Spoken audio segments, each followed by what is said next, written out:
want to show you something, because this week I'm filming for YouTube movies. At this time I don't even know if I'm going to use them to put onto YouTube. I just like doing this, and that means that everything is decoupled, and my stereo rack, you see there in the middle, is standing in the middle of the room instead of to the side over there on the back wall. And one of my biggest irritations in this hobby is that if you want to change cables on equipment and the equipment rack is right against the wall, it's very annoying. So now everything is a few meters from the wall. You can get behind it very easily. So while filming, this is what I ended up yesterday evening, listening to music, which is what this hobby is all about at the end, of course. But I took the time to listen to some headphone music because the loudspeakers are still right over there waiting to be filmed.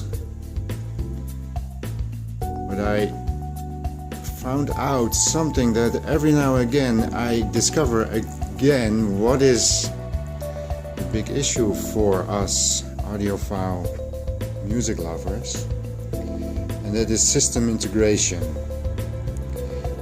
It's not what we do is we talk about a preamp, we talk about a DVD player, we talk about a headphone. But yesterday I found out again, it is the integration, every step to be considered to enjoy something that is called magic in music, in sound. So what happened yesterday? Well, I took my little seating chair and I picked up my trusted Sennheiser. This is the HD 600. I don't know if it will focus, but it is the HD 600. As you see here, it's a classic and I love this phone. Yesterday again I heard some things on my CDs that I just did not hear before. So what is the setup? Well, first of all, of course, power is important. Now, I know some people don't think it is, but I think it does. And this is my PS Audio power plant Regenerator. It takes the AC power from the wall and then it regenerates it, making it a stable 230 in this country. What you see here, 234, is actually the input, meaning that from the wall it comes in now at 235, something like that, and it changes all over the day. If we go to output, oh, that's not what I wanted to show you. This is what I wanted to show you. The output is stable at 230, 231 at this moment. So it makes it a clean, stable power source for the rest of the equipment. What I used next was my Oppo Blu-ray disc player, and in this case what I did, I used it just as a transport for a CD, so I did not use the DA converter from the Oppo. For that I used the PS Audio DA converter, the NuWave DAC.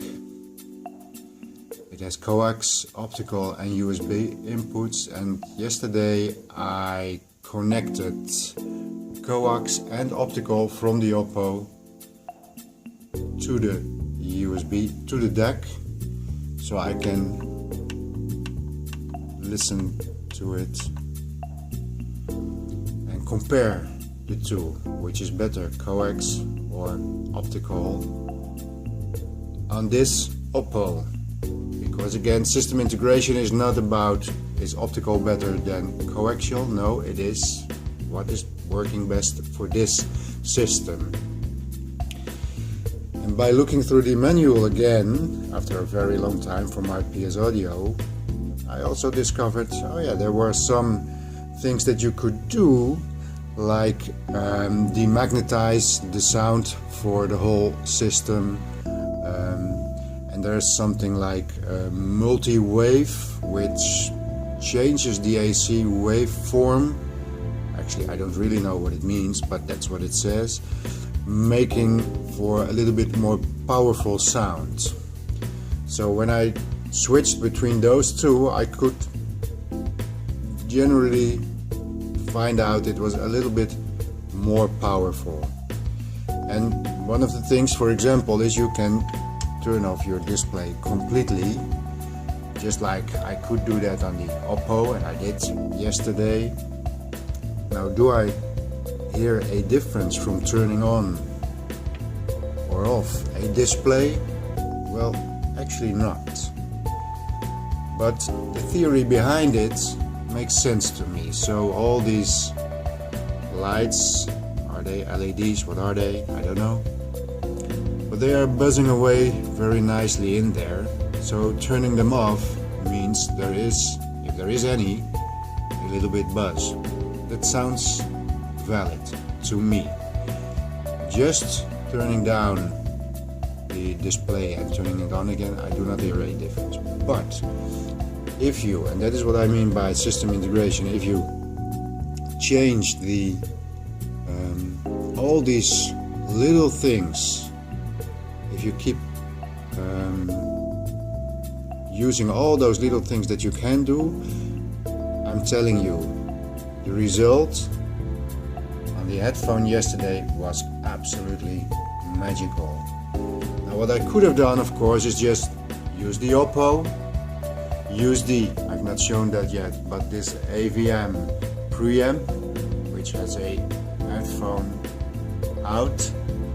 I could have just used the Oppo, plugged it into the preamp and listened to it on the headphone, but I didn't.